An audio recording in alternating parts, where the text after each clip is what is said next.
Vous avez entendu le président de la République française dire il y a le mandat que vous nous donnez, eh bien on va le traiter, on va essayer de s'adresser à cela. Et ça, c'est un enjeu depuis plusieurs années, d'ailleurs, de la France, et en tout cas depuis la première élection du président Macron, à différents sommets internationaux, celui de Séville par exemple, mais à différents sommets que nous avons organisés sur le territoire français.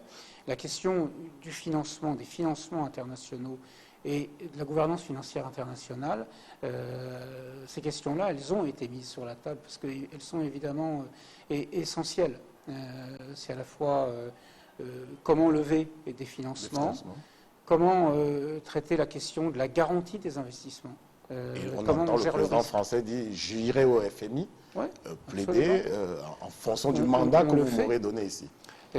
J'irai au FMI, la question des Nations Unies aussi, qui est essentielle, mais ce n'est pas nouveau en réalité. Ça fait 50 ans que la France, elle est tout à fait d'avis que l'Afrique devrait être mieux représentée au Conseil de sécurité des Nations Unies. Et pour notre part, nous plaidons pour que l'Afrique ait 2 sièges permanents. Parce qu'en Afrique a des sièges élus, non permanents, dans les 10. En ce moment, c'est le Togo, oui.